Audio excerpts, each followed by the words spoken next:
कोई घटना घट गई, कोई जीव मर गया, तो वो स्वप्न में आपको पीड़ा दी जाएगी, वो स्वप्न में आपको काटा जाएगा, स्वप्न में आपको पीटा जाएगा, स्वप्न में आपको दंड दिया जाएगा। तो आप वैसे भयभीत हुए और जब जागे तो कहीं कुछ नहीं। तो वो अनजाने के पाप को उसमें भुगाया जाता है स्वप्न में। और कभी कभी स्वप्न बिल्कुल व्यर्थ होता है, उसका कोई ताल्लुक नहीं होता, किसी से संबंध नहीं होता, ऐसे व्यर्थ होता है। व्यर्थ की कल्पनाएं जैसे हम बैठे बैठे सोचते रहते हैं ना, वैसे ही वो कल्पना है स्वप्न, कोई सत्य विषय नहीं है स्वप्न।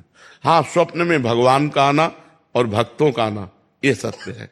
जैसे हमारी कल्पनाएं चलती रहती सब असत्य है, लेकिन उसी में भगवान के प्रति कल्पना करना, किसी संत की बात का चिंतन करना वो सत्य है। ऐसे स्वप्न में संतों का दर्शन होना, भगवान का दर्शन होना, ये अच्छा मंगलमय सूचक है और बहुत ही करुणा है भगवान की जो स्वप्न में आके दर्शन दे दें। केदारनाथ गुप्ता जी, फरीदाबाद से। महाराज जी राधे श्याम, सीताराम।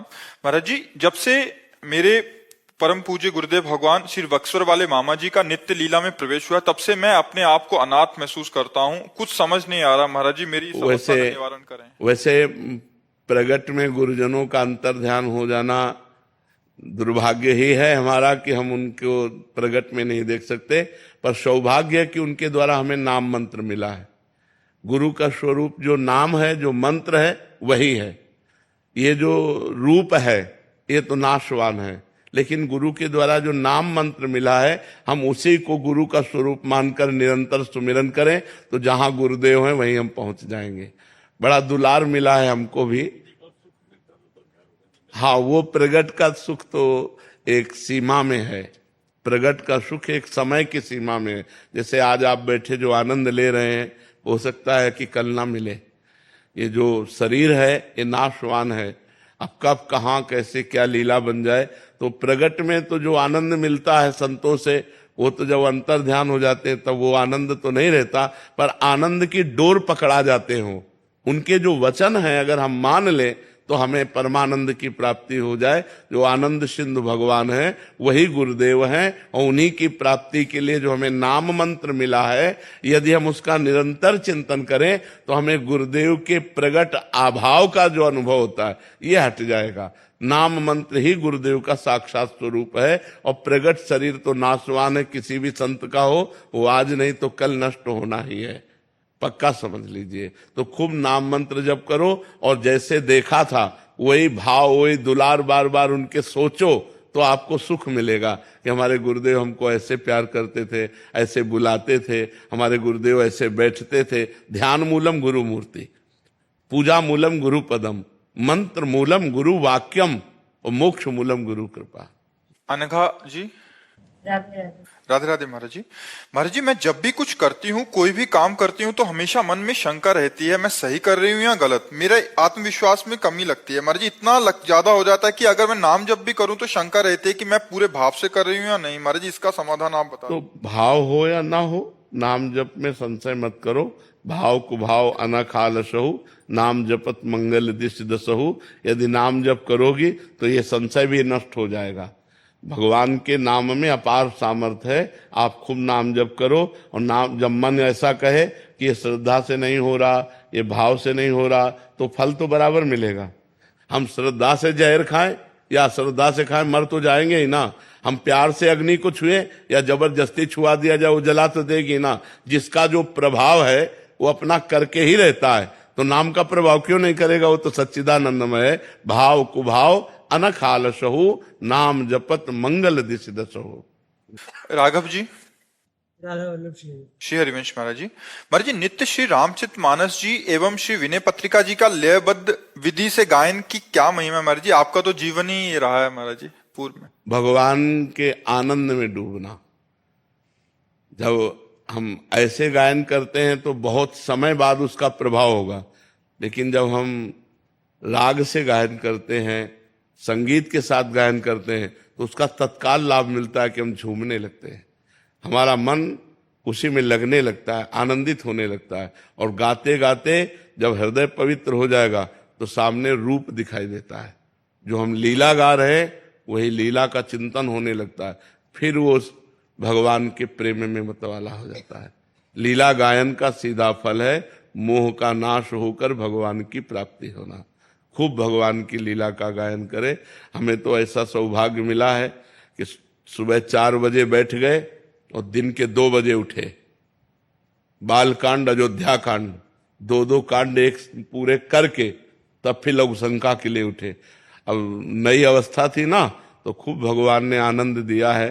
खूब गायत्री जी का पुरस्चरण और सब अनुष्ठान सब खूब। अब पूरा जीवन हो गया। 13 वर्ष की अवस्था से लगे अब 55-56 वर्ष की अवस्था होने जा रही है।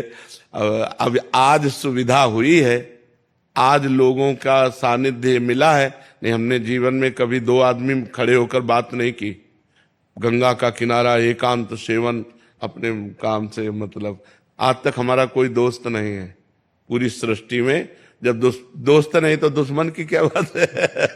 आज तक कोई दोस्त नहीं किसी से। सबको भगवान का स्वरूप मानना, सबसे प्यार करना, लेकिन प्यार केवल भगवान से करना, भगवत भाव से करना। तो एकांत सेवन करके यदि हम लीला गायन करें, एक होता है जैसे हम लीला गायन कर रहे हैं और लोग बैठे हैं, तो हमारी भावना लोगों को रिझाने के लिए, वो एक अलग लीला गायन हो गया।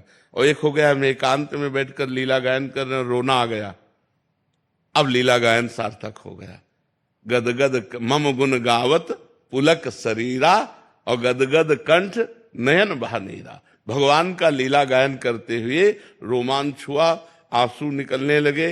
अब आगे गाया नहीं जा रहा और वो रुक गया। भगवान की रूप माधुरी छा, ये है फल, ये है लीला गायन का फल। जीव को जो सुख चाहिए वो संसार में नहीं है। इसीलिए चाहे जितना रुपया इकट्ठा कर लो, चाहे जितना भोग लो, आप असंतुष्ट ही रहोगे। और संतोष तब मिलेगा जब भगवान का भजन होने लगेगा, भगवान का लीला गायन करोगे, भगवान के भाव से दूसरों को सुख पहुंचाओगे। देखो हृदय, एक दिन अच्छा भोजन बनाकर आप पाओ और एक दिन वही अपने हिस्से का भोजन किसी भूखे को पवा दो, फिर देखो आपको कैसा लगता है। हृदय में जो एक शीतलता होगी, वो चाहे जितना अच्छा भोजन पालो आप, कभी नहीं होगी। जब दूसरों को पवाओगे तो वो जो शीतलता होगी वो भागवतिक होती है, वो अमोघ होती। चाहे जितना बढ़िया साल ओढ़ लो, वो सुख नहीं मिलेगा। जब कोई गरीब कांप रहा हो और उसको अपना साल उड़ा दो, फिर देखो आपको कैसा लगता है। फिर एक हृदय में उमंग आएगी। फिर भगवान से रंतिदेव जी कहते हैं कि मुझे इतनी सामर्थ्य दो कि विश्व में कोई दुखी ही ना हो, सबका दुख मैं भोग लूं। ये सबका दुख मैं भोग लूं, विश्व में किसी को दुख ना हो, ऐसी भावना करते ही हृदय आनंद में भर जाता है। और आज क्या है कि सब चाहे दुखी हो, मैं सुखी हो जाऊं। ये आसुरी भाव है। इसी आसुरी भाव से समाज दुखी हो रहा है। कौस्तुभ अग्रवाल जी, फर्रुखाबाद से। राधे राधे महाराज जी। महाराज जी, श्री जी की कृपा से मैं नाम जप करने का निरंतर प्रयत्न कर रहा हूँ, लेकिन महाराज जी जिस दिन भजन अधिक बन जाता है मन में अहंकार सा आ जाता है, लेकिन जिस दिन भजन कम होता है उस दिन ग्लानि क्यों नहीं होती? आज रह गया। हाँ, ये कमी है, ये कमी है। अहंकार तो आना नहीं चाहिए, कृपा में आंसू आने चाहिए कि आज भगवान की विशेष कृपा हुई कि हमसे अच्छा भजन हो गया, क्योंकि भगवान की कृपा से भजन होता है। और जिस दिन भजन न हो तद विस्मरणेन परम व्याकुलते थी, हमें व्याकुलता होनी चाहिए। धिक्कार है हमारे मन बुद्धि को जो आज भगवान के भजन में कमी की, ऐसी ग्लानि होनी चाहिए। तो आज कर लिया, आज रह गया, कल कर लेंगे। नहीं, कल किसने देखा है, कल आए कि ना आए। आज करे सो जो अभी का है, काल करे सो आज कर, आज करे सो अब। पल में परलय होएगी, बहुरी करोगे कब। इसलिए ऐसा ना टालो, भजन को मत टालो, गंदी बातों को टालो। जैसे गंदी बात के लिए मन कह रहा है तो फिर देखेंगे, अच्छी बात के लिए अभी तत्पर हो जाओ। ये मन महाराज जी पाप पुण्यों के जाल में फंसा रहता है, इसके ऊपर कैसे? नाम जप, यही तो है। नाम जप ही तो निर्मल करता है। निर्मल मन जन सो मोहि पावा, मोहि कपट छल छिद्र न भावा। तो निर्मल मन भगवान का भजन करता है। जितना भजन करोगे उतने मन निर्मल होता चला जाएगा। भगवान का नाम वो साबुन है जो मन को निर्मल करता है, इसलिए खूब नाम जप करो। पुण्य और पाप पुनर्जन्म का जो संस्कृति है और इस जन्म में लोगों के बीच में पुण्य कमाया है, वो साथ साथ चलते हैं या अलग अलग चलते हैं या साथ साथ चलते हैं? नहीं, आप इसका क्रम समझिए। एक गोदाम है जिसे संचित कर्म कहते हैं। संचित कर्म माने अनेक जन्मों के कर्मों का जहां संचय है उसे संचित कर्म समझ रहे ना। अनेक जन्मों के कर्मों का जो एक संचय है, गोदाम है, उसे संचित कर्म कहते हैं। उन संचित कर्म से जब शरीर रचना होती है तो मनुष्य शरीर की रचना पाप और पुण्य दो से होती है। देव शरीर की रचना पुण्य से होती है। जो यातना देह है नरक में जो मिलता है वो केवल पाप से मिलता है। मनुष्य देह की रचना इस मनुष्य लोक में पाप और पुण्य से होती है। तो वो संचित कर्म से पाप पुण्य निकाले गए जो हमारी गोदाम में जमा है। उनसे अनेक जन्मों से वो भगवान का जोड़ है, उसको जोड़ करके निकाला और मनुष्य शरीर में जन्म से लेकर मरण तक का विधान रच दिया गया। समझ रहे ना, जन्म से मरण तक का विधान रच दिया गया, उसे कहते हैं प्रारब्ध। अब जो हम कर्म कर रहे हैं इसे क्रियमाण कहते हैं। ये अभी साथ नहीं देंगे हमें। हम खूब पुण्य कर रहे हैं, खूब दान कर रहे हैं, खूब भजन कर रहे हैं, लेकिन प्रारब्ध भोग आ गया है पाप का, तो आपको दुख भोगना पड़ेगा। दान पुण्य भजन करते हुए भी अच्छे से अच्छा कर्म कर रहे हैं, लेकिन आपको सुख शांति नहीं मिलेगी। आपको वो प्रारब्ध भोग अशांत करेगा, वो प्रारब्ध भोग दुख देगा। जो आज कर रहे हैं ये कल आपके काम आएगा। वर्तमान का जो दान पुण्य है, वर्तमान का जो सत्कर्म है, वर्तमान का जो परोपकार है, वो भविष्य में आनंद देगा। लेकिन आज हमको दुख सुख का वो क्रम भोगना पड़ेगा जो शरीर रचने के समय रखा गया है। समझ पा रहे हैं आप? हाँ, वो आज तभी देखा जाता है पाप कर्म करने वाला बड़ा उन्नति को प्राप्त हो रहा है, एक धर्मात्मा पुरुष कदम कदम पे दुख भोग रहा है, तो वो क्रम उसके पुण्य का लग गया। जो पाप कर्म वर्तमान में कर रहा है और पूर्व का पुण्य संयोग, तो उन्नति को प्राप्त होता चला जा रहा है।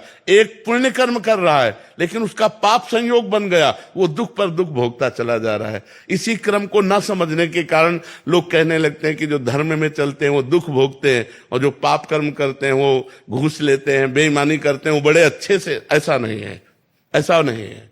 परिणाम जब अपने कर्म का आएगा तो वो पुण्य का आनंद होगा, सुख होगा, और पाप का दुख और विपत्ति और विनाश ही होगा। वो कभी सुख प्रदान नहीं कर सकता। आप समझ पाए? मोहित जी, राधे राधे। महाराज जी, महाराज जी, आपके द्वारा नाम जप की जो दवाई मिली उसका पहले तो कुछ बहुत रिएक्शन हुआ, पर बाद में जाकर मन और हृदय की अभी सफाई शुरू हो गई है। महाराज जी, महाराज जी, आप कह रहे हैं कि जो हिचौरासी जी पाठ या और भी जो पाठ हैं आपकी आवाज में सुनने को मिलता है महाराज जी, तो मतलब साथ साथ ध्यानपूर्वक पढ़ने और सुनने का जो फल है, क्या याद करना जरूरी है महाराज जी? याद करने से यह है कि हम जैसे ट्रेन में चल रहे हैं तो हम गुनगुना सकते हैं पद, हम गा सकते हैं। हम फावड़ा चला रहे हैं, पद गा सकते हैं, अंदर ही अंदर चिंतन कर सकते हैं। हम रास्ते में चल रहे हैं, पद गुनगुनाते जा रहे हैं। तो याद करना बहुत जरूरी है। याद कर लो। हम कह रहे हैं पूरी ना याद हो पावे तो 10 ही पद याद कर लो, तो वही 10 पद अगर हम दोहराते रहे तो नाम बाणी जहां श्याम श्यामा तहां, नाम बाणी सुनत श्याम श्यामा सुबस, नाम बाणी निकट श्याम श्यामा प्रगट, भगवत साक्षात्कार कराने में समर्थ चतुरासी जी। इसलिए कुछ पद तो याद ही कर लो। पढ़े हो तो फिर उसमें दुविधा क्या है? सुबह सुबह रोज पाठ करो, याद हो जाएगा। सुबह सुबह रोज पाठ करने से ब्रह्म मुहूर्त काल में जो चीज याद करनी हो, अगर ब्रह्म मुहूर्त में उसको पाठ करने के नियम में हम ले लें तो कुछ दिनों में वो कंठस्थ हो जाएगी। राधे राधे महाराज जी। महाराज जी प्रणाम। महाराज जी, जीवन में प्रभु की बहुत कृपा है, भजन में भी बहुत मन लगता है, परंतु एक अपराध हुआ है। गलती है, पाप नहीं है। क्या इसका कोई उपाय या प्रायश्चित संभव? क्या है? संपर्क, परिस्त्री गमन गमन जी। सिर्फ मैसेज, मन की तरंग है, इससे कोई नाम जब से सब धुल जाएगा। इससे कोई अपराध नहीं कहते। मन की तरंग है, नहीं संभाल पाए, वो कुभाव अंदर प्रकट हो गया, सद्भाव हट गया, कुभाव प्रकट हो गया, पर क्रिया ना हो पाना, ये बहादुरी की बात है। हमारे मन में गलत संकल्प, गलत स्फुरणा ये हो सकता है, इसका कोई पाप नहीं होता। कलिकर एक पुनीत प्रतापा, मानस पुण्य होए और नहीं पापा। मानस पुण्य तो हो जाएंगे लेकिन पाप नहीं लगेगा। तो अगर हमारे मन में गलत धारणा आ रही, अब थोड़ा सा चूक हो गई, मैसेज कर देना मतलब क्रिया बन गई, पर वो क्रिया गंदी क्रिया में नहीं उतर पाई, बस इसलिए उसका कोई विशेष महत्व तो नहीं रहा और वो सहज में ही नष्ट हो जाएगी। भगवान नाम कीर्तन, भगवान नाम स्मरण से महत पापों का नाश हो जाता है। फिर ये तो बहुत साधारण है, पर भगवान नाम के बल से किसी उत्साह से संपन्न होकर पाप ना करे, नहीं तो नामापराध लागू हो जाएगा। बहुत सुंदर बुद्धि आपकी काम कर रही है, जो छोटी छोटी गलतियों को भी संत सभा में व्यक्त करने की चेष्टा, हिम्मत आई, तो कोई अपराध नहीं है। नाम जप कीजिए, बहुत कृपा है भगवान की। और एक शास्त्रीय सिद्धांत है, यदि अपने अपराध को संत सभा में व्यक्त कर दे तो तत्काल वो नष्ट हो जाता है। ये शास्त्रीय सिद्धांत है कि भरी सभा में यदि अपने अपराध को व्यक्त कर दिया जाए तो तत्काल नष्ट हो जाता है, बिना किसी प्रायश्चित के नष्ट हो जाता है।